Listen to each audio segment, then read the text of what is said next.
But ಚಿರತೆ capture ಮಾಡೋದು, ನೀವು ಈಗ ಹಿಂಗೆ ಓಡ್ತಾ ಇರೋ ಚಿರತೆ ನಾನು ಹಿಡಿತೀನಿ ಅಂದರೆ ಇಂಪಾಸಿಬಲ್. ನಮಗೆ ಅದಕ್ಕೆ ಉದಾಹರಣೆ ನಮಗೆ ಟಿ ನರಸೀಪುರನೇ.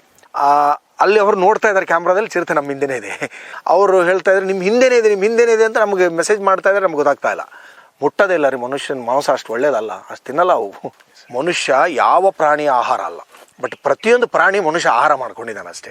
ಪ್ರಾಣಿಗಳು ಈ ನಿಸರ್ಗದ ಪರ್ಮನೆಂಟ್ ಅಸೆಟ್. ನಾವೆಲ್ಲ ಗೆಸ್ಟ್ಗಳು. ಬಳ್ಳಿಯಲ್ಲಿರೋದು ಒಂದೇ ಒಂದು ಕರಿ ಚಿರತೆ ಅಂದರೆ ಬರೀ ಅದು ಮೆಲನಿಸ್ಟಿಕ್ ಪಿಗ್ಮೆಂಟೇಷನ್ ಆಗಿರುತ್ತೆ. It's melanistic leopard. ಪೂರ್ತಿ ನಮ್ಮ ಕರ್ನಾಟಕಕ್ಕೇನೆ ಒಂದು ಲೆಪರ್ಡ್ ಟಾಸ್ಕ್ ಫೋರ್ಸ್ ಅಂತ ಒಂದು ಹೊಸ ಫೋರ್ಸನ್ನೇ ರೆಡಿ ಮಾಡಿದ್ದಾರೆ ನಮ್ಮ ಅಧಿಕಾರಿಗಳು. ರೇಡಿಯೋ ಕಾಲರ್ ಹಾಕ್ತೀವಿ, 2 ಹುಲಿಗಳಿಗೆ ಹಾಕಿದ್ದೀವಿ. ಇದು ನನ್ನ ಇದರಲ್ಲಿ ಭದ್ರಾದಲ್ಲಿದೆ. ಚಿರತೆ ಕಾರ್ಯಾಚರಣೆ ಅನ್ನೋದಿದೆ ಅಲ್ಲ, ನೀವು ಯಾವ ಕಾರ್ಯಾಚರಣೆಗೂ ಅದ್ರ ಕಾರ್ಯಾಚರಣೆಗೂ ಕಂಪೇರ್ ಮಾಡೋಕ್ಕೆ ಆಗಲ್ಲ. The most dangerous operation in wild life ಅದು. ಯಾಕಂದರೆ ಲೆಪರ್ಡ್ ಕ್ಯಾಪ್ಚರ್ ಅನ್ನೋದಿದೆ ನೋಡಿ. ಲೆಪರ್ಡ್ ನೀವು ಎಷ್ಟೇ ಇಂಜುರಿ ಇರಲಿ, ಚಿರತೆಗೆ ಏನೇ ಸಮಸ್ಯೆ ಇರಲಿ, ಚಿರತೆ ಮನುಷ್ಯನಿಗೆ ಅಷ್ಟು ಸುಲಭವಾಗಿ ಸಿಗಲ್ಲ. ಚಿರತೆ ಸಿಕ್ಕರೆ ಬೋನಲ್ಲೇ ಸಿಗಬೇಕು. ನಾವು ಟ್ರ್ಯಾಂಕ್ಯುಲೈಸ್ ಮಾಡಿ ಹಿಡಿತೀನಿ ಅಂದರೆ, ಇಲ್ಲ ಚಿರತೆ ಎಲ್ಲರೂ ಬಲೆಗೆ ಸಿಕ್ಕಾಕೊಂಡಿರ್ಬೇಕು, ಇಲ್ಲ ಉರುಳಿಗೆ ಸಿಕ್ಕಾಕೊಂಡಿರ್ಬೇಕು, ಇಲ್ಲ ಎಲ್ಲಾದರೂ ಮನೆಯಲ್ಲಿ ಒಳಗಡೆ ಕೂತಿರಬೇಕು, ಇಲ್ಲ ಯಾವುದಾದ್ರು ಕೋಳಿ ಗೂಡಲ್ಲಿ ಕೂತಿರಬೇಕು, ಇಲ್ಲ ಹಳೆ ಹೆಂಚಿನ ಮನೆಯಲ್ಲಿ ಕೂತಿರಬೇಕು. ಅಂಥಲ್ಲಿ ಮಾತ್ರ ನಮಗೆ ಚಿರತೆ ಸಿಗೋದು.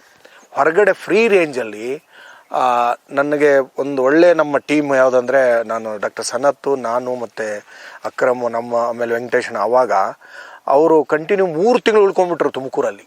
3 ತಿಂಗಳಿದ್ರು ಅವರು.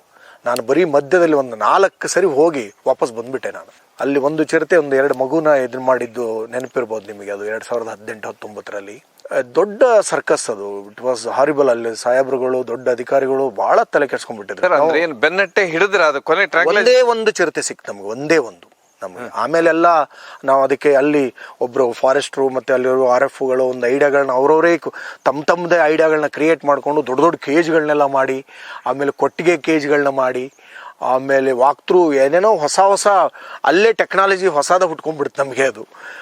ಆ ಥರ ದೊಡ್ಡ ಸುಮ್ಮನೆ ಈ ಥರ ಮನೆ ಥರ ಒಂದು ಕೇಜ್ ಮಾಡಿಬಿಡೋದು, ಆ ಮನೆ ಥರ ಕೇಜ್ ಮಾಡಿ ಅದರಲ್ಲಿ ಹುಡ್ಕೋದು ಮಾಡಿದ್ದೀವಿ ನಾವು.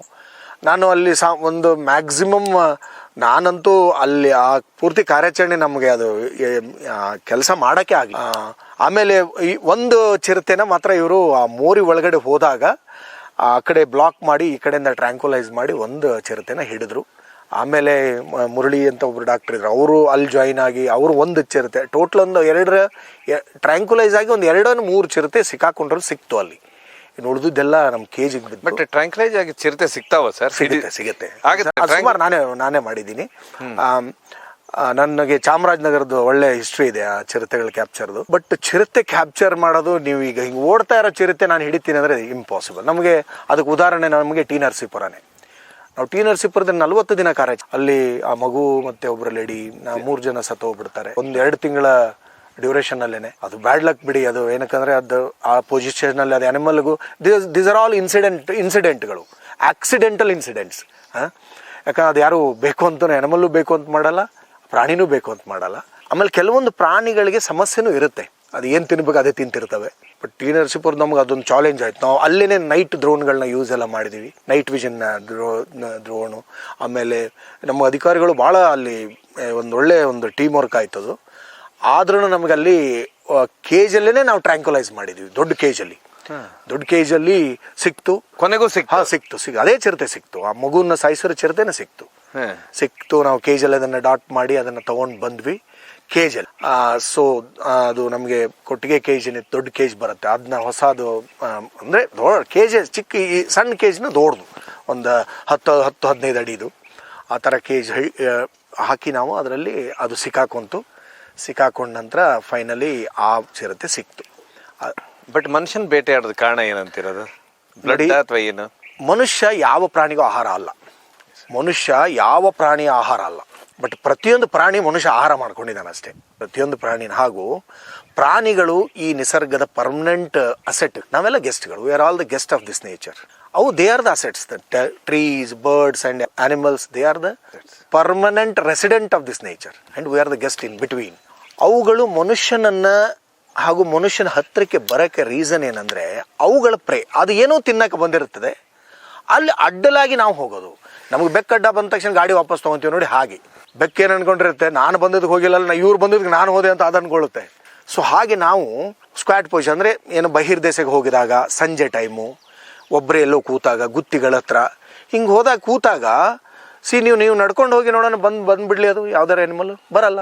ನೀವು ನಿಮ್ಮ ಪೊಸಿಷನ್ನು ಬಗ್ಗಿದಾಗ ಅಥವಾ ಈ ಕೂತಾಗ ಬಹಿರ್ದೇಶಕ್ಕೆ ಕೂತಾಗ ಯುರಿನೇಷನ್ ಕೂತಾಗ ಬಟ್ಟೆ ನಿಮ್ಮ ಬಿಳಿ ಬಟ್ಟೆನೋ ಯಾವ ಬಟ್ಟೆನೋ ಅನಿಮಲ್ಗೆ ಏನು ಕಾಣುತ್ತೆ ಯಾವುದೋ ಒಂದು ಪ್ರಾಣಿ. ಮಾಂಸಾಹಾರಿ ಪ್ರಾಣಿಗಳಿಗೆ ಮನುಷ್ಯ ಇದೇ ಥರ ಕಂಡ್ರೆ ಮಾಂಸಾಹಾರಿ ಪ್ರಾಣಿ ಏನು ಮಾಡುತ್ತೆ, ಇದು ಯಾವುದೋ ಒಂದು ಪ್ರಾಣಿನೇ ಇದೆಯಲ್ಲ ಅಂತ ಹೇಳ್ಬಿಟ್ಟು ಅಟ್ಯಾಕ್ ಮಾಡುತ್ತೆ. ಅಟ್ಯಾಕ್ ಮಾಡಿದ ನಂತರ ಗೊತ್ತಾಗುತ್ತೆ ಇದು ನನ್ನ ಆಹಾರ ಅಲ್ಲ ಅಂತ.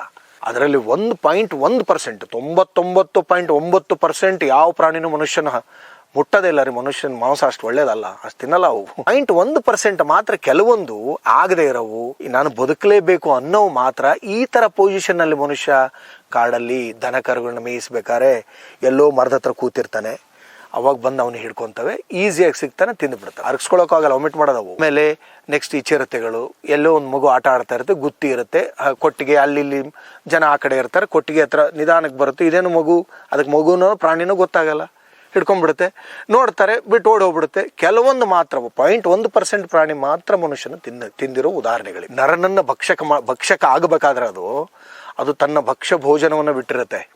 ಅದಕ್ಕೆ ನಾವು ವಯಸ್ಸಾಗಿರ್ಬೋದು, ಹಲ್ಲಿಗಿಲ್ಲಿ ಹೋಗಿರ್ಬೋದು ಸಮಸ್ಯೆ. ಆಮೇಲೆ ಈಸಿ ಪ್ರೇ, ಅಲ್ಲಿ ನಾವು ಮನುಷ್ಯನೇ ಅಂತಲ್ಲ, ಒಂದು ಸುಮ್ಮನೆ ಒಂದು ಮೇಕೆ ಮರಿ ಕಟ್ಟಿ ತಿಂದ್ಬಿಡುತ್ತೆ ಅದು. ಇಟ್ಸ್ ಈಸಿ ಪ್ರೇ ಸಿಗೋದು. ಅದು ಈಸಿ ಪ್ರೇ ಯಾರು? ದನ ಕರುಗಳು, ಮೇಕೆ, ನಾಯಿ, ಅದ್ರ ಜೊತೆ ಇರೋರು ಈ ಮುದುಕರು, ವಯಸ್ಸಾಗಿರೋರು, ಮಕ್ಕಳು, ಇವರೇ ದನಕರುಗಳ ಜೊತೆ ಇರ್ತಾರೆ. ಯಂಗ್ಸ್ಟರ್ಗಳು ಹೋಗ್ತಾರ ಅಲ್ಲಿ? ಇಲ್ಲ, ಹೋಗಲ್ಲ. ಸರ್, ಇದೇ ತರ ನೀವು ನೋಡಿದಾಗ ಕರಿ ಚಿರತೆ ನೀವು ನೋಡಿದಿರ? ನಾನು ನಮ್ಮದು ಒಂದೇ ಒಂದು ನೋಡಿದ್ದೀನಿ, ನಮ್ಮ ಬಳ್ಳಿಯಲ್ಲಿರೋದು ಒಂದೇ ಒಂದು. ಕರಿ ಚಿರತೆ ಅಂದರೆ ಬರೀ ಅದು ಮೆಲನಿಸ್ಟಿಕ್ ಪಿಗ್ಮೆಂಟೇಷನ್ ಆಗಿರುತ್ತೆ, ಇಟ್ಸ್ ಮೆಲನಿಸ್ಟಿಕ್ ಲೆಪರ್ಡು. ಈ ಅವುಗಳಲ್ಲಿ ಈಗ ಕರಿ ಜೊತೆ ಮತ್ತೆ ನಾರ್ಮಲ್ ಚಿರತೆ ಮರಿಗಳನ್ನು ಹುಟ್ಟಿರ್ತವೆ. ಅದು ಇಟ್ ಇಸ್ ನಾಟ್ ಅಂತ ಏನಲ್ಲ. ಅದೇ ನಿಮಗೆಲ್ಲ ನೀವು ಕರಿ ಚಿರತೆನ ಫೋಟೋ ನೋಡಿ ಝೂಮ್ ಮಾಡ್ಕೊಂಡು ನೋಡಿ, ಅದು ನಿಮಗೆ ರೋಸೆಟ್ಸ್ ಎಲ್ಲ ಕಾಣ್ತಾನೆ ಇರ್ತವೆ, ಎಲ್ಲ ಇರುತ್ತೆ. ಕೆಲವೊಂದು ಆಮೇಲೆ ಅವು ಬರ್ತಾವೆ, ಮರಿ ಇದ್ದಾಗ ಆ ಥರ ಇದ್ದು ಮುಂದೆ ಬಂದಂಗೆ ನಾರ್ಮಲ್ ಕಲರ್ಗೂ ಬರ್ತವೆ. ಅದು ಒಂದೆರಡು ನಾನು ನಮ್ಮ ಬನ್ನೇರುಘಟ್ಟದಲ್ಲಿ ನೋಡಿದ್ದೀನಿ. ಅವು ಸಣ್ಣದಿದ್ದಾಗ ಬ್ಲ್ಯಾಕ್ ಇದ್ದು ಆಮೇಲೆ ಸ್ವಲ್ಪ ದೊಡ್ಡದಾದಾಗ ಕಲರ್ ಚೇಂಜ್ ಆಗ್ತಾ ಇದೆ. ಸೊ ಮೆಲಿನಿನ್ ಸಮಸ್ಯೆ ಅಂತಿರೋದು? ಹೌದು, ಮೆಲಿನಿನ್ ಅದು ಜಾಸ್ತಿ ಆದ್ರೇನೆ ಅಲ್ವಾ ನಮಗೆ.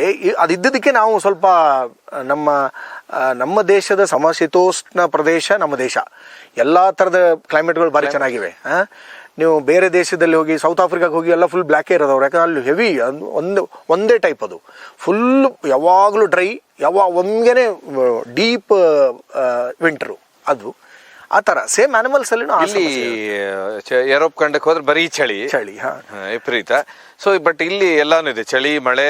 ಅದಕ್ಕೆ ನಮ್ಮ ಈ ಭೂಶಿರ ಏನು ನಮ್ಮ ಭಾರತ ಇದೆಯಲ್ಲ, ಭೂಶಿರ ಅಂತಾರೆ ಇದಕ್ಕೆ. 3 ಕಡೆ ನೀರು, 1 ಕಡೆ ಭೂಮಿ ಮಾತ್ರ ಇರೋದು ನಾವು. ಇದು ನಮಗೆ ಎಷ್ಟು ಒಂದು ಒಳ್ಳೆಯ ಕ್ಲೈಮೇಟ್ ಕೊಟ್ಟಿದೆ ಅಂದರೆ, ನಿಮಗೆ ವೆಸ್ಟರ್ನ್ ಘಾಟ್ಸ್, ಈಸ್ಟರ್ನ್ ಘಾಟ್ಸ್, ನಿಮಗೆ ಯಾವುದು ಸೀಶೋರ್ಗಳು, ಈ ಕಡೆ ವಿಂಧ್ಯ ಪರ್ವತಗಳು, ಅರಾವಳಿ ಬೆಟ್ಟಗಳು, ನೀಲಗಿರಿ ಪರ್ವತ, ಮೇಲೆ ಹಿಮಾಲಯ, ಆಮೇಲೆ ಈ 1 ಕಡೆ ಮರುಭೂಮಿ. ಸೊ ಆಲ್ ಬ್ಯೂಟಿಫುಲ್ ಕ್ಲೈಮೇಟ್ ದಲ್ಲಿರೋ ನರಗಳು ನಾವು. We have to be thankful to nature ಅಷ್ಟೇ. ಬೆನ್ನಟ್ಟಿದಾಗ ಸರ್ ಚಿರತೆ ನೆನಪಿದೇನೆ? ಯಾವತ್ತಾದ್ರೆ ಚಿರತೆ ಮಾತಾಡ್ತಾ ಇದ್ವು ಅಂದ್ರೆ ಓಡಿದಾಗ, ಬೆನ್ನಟ್ಟಿದಾಗ? ಇದೆ, ನಮ್ಮ ಟಿ ನರಸೀಪುರದೇನೆ ವಿವೇಕ್ ಅಂತ ಒಬ್ರು RFO, ನಾನು, ಆಮೇಲೆ ಸಂಜೆ ಆಗಿತ್ತು, ಅಲ್ಲಿ ಅವರು ನೋಡ್ತಾ ಇದ್ದಾರೆ ಕ್ಯಾಮ್ರಾದಲ್ಲಿ, ಚಿರತೆ ನಮ್ಮ ಹಿಂದೆನೇ ಇದೆ. ಆಮೇಲೆ ಅವರು ಅಷ್ಟೊತ್ತಿಗೆ ನನಗೆ ಕಾಂಟ್ಯಾಕ್ಟ್ ಮಾಡ್ತಾ ಇದ್ದಾರೆ, ನಾವೆಲ್ಲರೂ ಜೊತೆಲಿ ಇದ್ದೀವಿ, ಅದು ನಮ್ಮ ಹಿಂದೆನೇ ಇದೆ, ಕ್ರಮ್ ಓಡ್ತಾ ಇದ್ದಾನೆ. ಅವರು ಹೇಳ್ತಾ ಇದ್ದಾರೆ ನಿಮ್ಮ ಹಿಂದೆನೇ ಇದೆ ಅಂತ ನಮಗೆ ಮೆಸೇಜ್ ಮಾಡ್ತಾ ಇದ್ದಾರೆ, ನಮ್ಗೆ ಗೊತ್ತಾಗ್ತಾ ಇಲ್ಲ. ಆಮೇಲೆ ನಾವು ಅಲ್ಲಿ ಒಂದು ಮಠದ ಕಡೆ ಓಡಿದ ತಕ್ಷಣ ನಮ್ಮ ಸೈಡ್ಗೆ ಹೋಗ್ಬಿಡ್ತು, ಸಿಗಲೇ ಇಲ್ಲ ನಮಗೆ. ಚಾಮರಾಜನಗರದಲ್ಲಿ ಮಾತ್ರ ನಾನು 2021 ಅಕ್ಟೋಬರಿಂದ 22 ಜನವರಿವರೆಗೂ ಸುಮಾರು 8-9 ಚಿರತೆಗಳನ್ನ ಟ್ರ್ಯಾಂಕ್ಯುಲೈಸ್ ಮಾಡಿ ಹಿಡಿದಿದ್ದು. ಎಲ್ಲಿ ಒಂದು 2-3 ಚಿರತೆಗಳು ಬರೀ ಕೋಳಿಗೂಡಲ್ಲೇ ಸಿಕ್ಕಿರೋದು ನಮಗೆ. ಆಮೇಲೆ 1-2 ಚಿರತೆಗಳು ಈ ಇಟ್ಟಿಗೆ ಮನೆಯಲ್ಲಿ, ಆಮೇಲೆ ಪಂಪ್ ಹೌಸಲ್ಲಿ ಸಿಕ್ಕಿರೋದಕ್ಕೆ 4 ಡಾಟ್ ಮಾಡಿದ್ರೂ ಮಲಗಿರಲಿಲ್ಲ ಆ ಚಿರತೆ. ಅದು ರಾತ್ರಿ ಅರೌಂಡ್ 12:30-1 ಗಂಟೆಗೆ ನಾವು ಸ್ಟಾರ್ಟ್ ಮಾಡಿರೋ ಕಾರ್ಯಾಚರಣೆ ಬೆಳಗಿನ ಜಾವ ಮುಗಿದು. ಒಳ್ಳೆ ಚೆನ್ನಾಗಿತ್ತು ಸೈಜ್ ಅದು. ಅದನ್ನು ತಂದು ನಾವು ಅದಕ್ಕೆ ಮೈಕ್ರೋಚಿಪ್ ಎಲ್ಲ ಹಾಕಿ ಅದನ್ನು ರಿಲೀಸ್ ಮಾಡ್ತೀವಿ. ಬಟ್ ಏನ್ ಮಾಡ್ತೀರಾ ಸರ್, ಚಿರತೆ ಹಿಡಿದ ನಂತರ ಬಿಟ್ಬಿಡುದ ಮತ್ತೆ ಅದನ್ನ? ಅದು ಅದ್ರ ಆಕ್ಚುಲಿ ಅದು ತನ್ನ ಪ್ಲೇಸ್ ಬಿಟ್ಟೆ ಬಂದಿರುತ್ತೆ. ಬಟ್ ಚಿರತೆಗೆ ಯಾವುದೇ ಥರದ್ದು ಟೆರಿಟರಿನೂ ಇಲ್ಲ, ಪ್ಲೇಸು ಇಲ್ಲ, ಎಲ್ಲಿ ಗುತ್ತಿ ಸಿಗುತ್ತೆ ಅದೇ ಮನೆ ಅದಕ್ಕೆ. ಹೀಗೆ ಅದು ಹ್ಯೂಮನ್ ಲೈಫಲ್ಲಿ ಇಂಟರ್ಫಿಯರ್ ಆದಾಗ, ಆಗ ವಾಸಸ್ಥಾನಗಳಿಗೆ ಬಂದಾಗ ಅದನ್ನು ನಾವು ಕ್ಯಾಪ್ಚರ್ ಮಾಡಿ ಅದಕ್ಕೆ ಏನಾದ್ರು ಸಮಸ್ಯೆ ಇದೆ ನೋಡಿ, ಆಮೇಲೆ ಅಧಿಕಾರಿಗಳ ಪರ್ಮಿಷನ್ಗಳು ತೊಗೊಂಡು ಅದಕ್ಕೆ ಈಗಂತೂ ನಾವು ಅದಕ್ಕೆ ಮೈಕ್ರೋಚಿಪ್ಪು, ಇಯರ್ ನಾಚಿಂಗು ಎಲ್ಲ ಮಾಡ್ತಾ ಇದ್ದೀವಿ. ಅಂದರೆ ಮತ್ತೊಮ್ಮೆಲ್ಲರೂ ಸಿಕ್ತು ಅಂದರೆ ನಾವು ಅದನ್ನು ಸ್ಕ್ಯಾನ್ ಮಾಡಿದರೆ ಗೊತ್ತಾಗ್ಬಿಡುತ್ತೆ ಈ ಚಿರತೆ ಇಲ್ಲಿದೆ ಅಂತ. ಓ, ಮೈಕ್ರೋಚಿಪ್ ಹಾಕ್ಬಿಡ್ತೀವಿ ಎಲ್ಲ ಈಗೆಲ್ಲ ಆ ಸಿಸ್ಟಮ್ ನಡೀತಾ ಇದೆ. ಸರ್, ಎಲ್ಲಿ ಅದು ಮೈಕ್ರೋಚಿಪ್ ಹಾಕೋದಂದ್ರೆ? ಮೈಕ್ರೋಚಿಪ್ ಅದೊಂದು ಇಂಜೆಕ್ಷನ್ ಯಾವ ಜಾಗಕ್ಕೆ? ನಾವು ಬಾಲದ ಬುಡದಲ್ಲೂ ಹಾಕ್ಬೋದು. ಎಲ್ಲಿ ಲೂಸ್ ಚರ್ಮ ಸಿಗುತ್ತಲ್ಲ, ಸಾಮಾನ್ಯವಾಗಿ ಈ ನೆಕ್ ಹಾಗೂ ಕಿವಿ ಕೆಳಗಡೆ ಮತ್ತು ಬಾಲದ ಬುಡ ಬಿಟ್ಟರೆ ಬೇರೆ ಕಡೆ ಎಲ್ಲೂ ಹಾಕಲ್ಲ. ಸಾಮಾನ್ಯವಾಗಿ ಈ ಕೆನ್ನೆ ಮತ್ತು ಕಿವಿ ಕೆಳಗಡೆನೆ ಹಾಕ್ತಾರೆ. ಯಾಕಂದರೆ ವೆರಿ ಈಸಿ ಸ್ಕಿನ್ ಅದು, ಬೇಗ ನಮಗೆ ಸ್ಕ್ಯಾನ್ ಆಗಕ್ಕೆ ಈಸಿ ಆಗಲಿ ಅಂತ. ಸೊ ಹಾಕಿ ಅದನ್ನು ಇಲ್ಲ ಸಮಸ್ಯೆ ಇತ್ತು ಅಂದರೆ ರೆಸ್ಕ್ಯೂ ಸೆಂಟರ್ಗಳಿಗೆ ಕೊಡ್ತಾರೆ, ಅಲ್ಲಿ ಚಿಪ್ ಹಾಕಲ್ಲ. ಅಲ್ಲಿ ಆಮೇಲೆ ಟ್ರೀಟ್ಮೆಂಟ್ ಎಲ್ಲ ಏನಾದ್ರು ಮುಗಿದು ಅದು ಚೆನ್ನಾಗಾಯಿತು ಅಂದರೆ ಅದು ವಾಪಸ್ ಮತ್ತೆ ಕಾಡಿಗೆ ಬಿಡೋ ಪ್ರೊಸೀಜರ್ಗಳನ್ನು ಇವೆ. ಸೊ ಒಟ್ಟಾರೆ ಈಗ ಎಲ್ಲಿ ಈ ಚಿರತೆಗಳೆಲ್ಲಿ ಓಡಾಡ್ತವೆ, ಏನಿದೆ ಇದನ್ನೊಂದು ಮಾನಿಟರ್ ಮಾಡ್ತಾ ಇರ್ತಾರೆ ಸರ್? ಚಿರತೆ ಫೋರ್ಸೇ ಇದೆ ನಮ್ಮಲ್ಲಿ, ಲೆಪರ್ಡ್ ಟಾಸ್ಕ್ ಫೋರ್ಸ್ ಅಂತ. ಅವರು ಮಾನಿಟರ್ ಮಾಡ್ತಿರ್ತಾರೆ. ಲೆಪರ್ಡ್ ಟಾಸ್ಕ್ ಫೋರ್ಸ್ ಅಂತ ಇಡೀ ಪೂರ್ತಿ ನಮ್ಮ ಕರ್ನಾಟಕಕ್ಕೇನೆ ಒಂದು ಲೆಪರ್ಡ್ ಟಾಸ್ಕ್ ಫೋರ್ಸ್ ಅಂತ ಒಂದು ಹೊಸ ಫೋರ್ಸನ್ನೇ ರೆಡಿ ಮಾಡಿದ್ದಾರೆ ನಮ್ಮ ಅಧಿಕಾರಿಗಳು. ಅದರಲ್ಲಿ ನಮ್ಮದು ನನಗೇನೆ ಒಂದು ಲೆಪರ್ಡ್ ಟಾಸ್ಕ್ ಫೋರ್ಸ್ ಆಂಬ್ಯುಲೆನ್ಸ್ ಇದೆ ನಮ್ಮ ಮೈಸೂರು ಆಫೀಸಲ್ಲಿ. ಅದರಲ್ಲಿ ನಮಗೆ ಚಿರತೆ ಅರವಳಿಕೆಗಳು ಹಾಗೂ ಚಿರತೆ ಹಿಡಿಯೋಕ್ಕೆ ನಮ್ಮ ಚಿರತೆ ಸಿಬ್ಬಂದಿಗಳಿಗೆ ಒಂದು ಗೌನ್ ಇದಿದೆ, ಆರ್ಮ್ಡ್ ಡ್ರೆಸ್ ಇದೆ. ಅದೇನಾದ್ರು ಹೊಡೆದ್ರೂ ಏನೂ ಆಗಬಾರ್ದು, ಹೆಲ್ಮೆಟ್ಟು, ಇವೆಲ್ಲ ಆರ್ಮ್ ಗಾರ್ಡ್ಗಳು, ಬಾಡಿ ಗಾರ್ಡು, ಶೂಸ್ ಗಾರ್ಡು ಎಲ್ಲ ಇದೆ. ಆಮೇಲೆ ಲಾಠಿಗಳಿವೆ, ಸ್ಟ್ರೆಚರ್ಸ್ ಇದೆ, ಅದಕ್ಕೆಲ್ಲ ಬೇಕಾದ ಮೆಡಿಕಲ್ ಇಕ್ವಿಪ್ಮೆಂಟ್ಸ್ ಇದೆ. ಅದನ್ನು ಫಸ್ಟ್ CM ಅವರೇ ನಾನೇ ಅದಕ್ಕೆ ಫಸ್ಟ್ ರಿಲೀಸ್ ಮಾಡಿದಾಗ ನಾನೇ CM ಅವರಿಂದ ಅಪ್ರಿಷಿಯೇಷನ್ ತೊಗೊಂಡಿದ್ದು. ಅದು ಎಲ್ಲಿ ಸರ್ ಚಿರತೆಗಳು ನಾವು ಕರ್ನಾಟಕದಲ್ಲಿ ಎಲ್ಲಿ ಜಾಸ್ತಿ ಇದೆ? ಎಲ್ಲ ಕಡೆ ಜಾಸ್ತಿ ಇದೆ ರೀ. ಈಗ ನಾವು ಪರ್ಟಿಕ್ಯುಲರ್ ಹೇಳೋಕ್ಕಾಗಲ್ಲ. ಉತ್ತರ ಕರ್ನಾಟಕದ ಈ ಬಳ್ಳಾರಿ ಹಾಗೂ ರಾಯಚೂರು ಅಲ್ಲಿನೂ ಇವೆ. ಇನ್ನು ನಮ್ಮಲ್ಲಂತೂ ನೀವು ಮೈಸೂರು ಭಾಗ, ಚಾಮರಾಜನಗರ, ಮೈಸೂರು ಹಾಗೂ part of Madikeri, part of Sakleshpur, Tumakuru highest ಚಿರತೆಗಳಿವೆ. ಹೈಯೆಸ್ಟ್ ಇದೆ. ಬಟ್ ಇದು ಸರ್, ಈಗ ಹಾಗಾದ್ರೆ ಅದ್ರದ್ದು ಎಲ್ಲೆಲ್ಲಿ ಇದು ಮೂವ್ಮೆಂಟ್ ಆಗ್ತಾ ಇದೆ ಚಿರತೆ, ಇದು ಯಾವುದು ಅಂತ ಗೊತ್ತಾಗುತ್ತೆ. ಅಫ್ಕೋರ್ಸ್ ಈಗ ಏನಂದ್ರೆ, ಈಗ ನಾವು ಕ್ಯಾಪ್ಚರ್ ಆಗಿರೋ ಚಿರತೆ ಮತ್ತೆ ಎರಡನೇ ಸರಿ ಸಿಕ್ತು ಅಂದ್ರೆ ಅದು ಸ್ಕ್ಯಾನ್ ಆಗ್ತಾನೆ ಗೊತ್ತಾಗ್ಬಿಡುತ್ತೆ. ಸಾಮಾನ್ಯವಾಗಿ 99% ಸಿಗಲ್ಲ ಅವು. ಯಾಕಂದ್ರೆ ಒಂದ್ಸರಿ ನಾವು ಅದು ಹಿಡಿದು ಕಾಡಿಗೆ ಅಥವಾ ನಾವು ರಿಹ್ಯಾಬಿಲಿಟೇಷನ್ ಸೆಂಟರ್ಗೋ ಇಲ್ಲ ರೆಸ್ಕ್ಯೂ ಅಲ್ಲಿ ಬಿಟ್ರೆ, ಕಾಡಿಗೆ ಬಿಟ್ರೆ ಅಂತೂ ಅದು ಕಾಡಲ್ಲಿ ಹೋಯ್ತು ಅಂದ್ರೆ ಆಚೆ ಬರಕ್ಕೆ ಸುಲಭವಾಗಿ ಬರಲ್ಲ ಅವು. ಕಾಡು ಒಳಗಡೆ ಹೋಗ್ಬಿಟ್ರೆ ನಾವು ಬಾರ್ಡರಲ್ಲಿ ಸಿಕ್ಕಿರೋ ನಮಗೆ ಸಮಸ್ಯೆ ಮಾಡವು. ಈ ಯಾವುದೇ ಟೌನ್ ಬಾರ್ಡರಲ್ಲಿ ಬರ್ತಾವ ನೋಡಿ ಕಾಡಿನಿಂದ, ಆ ಬಾರ್ಡರ್ನವೇ ಕಿರಿಕಿರಿ ಲೆಪರ್ಡ್ಗಳು ಸ್ವಲ್ಪ. ಬಟ್ ಹುಲಿಗೆ ಈ ಚಿಪ್ಪಾಳು ಹೊಡೆಸ್ಕೆ ಇಲ್ಲ.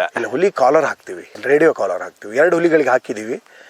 ನನಗೆ ನನ್ನ ಇದರಲ್ಲಿ ಒಂದೀಗ ಆಲ್ರೆಡಿ ಭದ್ರಾದಲ್ಲಿದೆ, ಇನ್ನೊಂದು ಇಲ್ಲಿ ಬಂಡೀಪುರ ಬೆಲ್ಟು ನಾಗರೋಳೆಲ್ಲ ಇದೆ. ಅದು ಬಿಟ್ಟರೆ ಈಗ ಸದ್ಯದಲ್ಲಿ ಎಲ್ಲೂ ಮಾಡಿಲ್ಲ.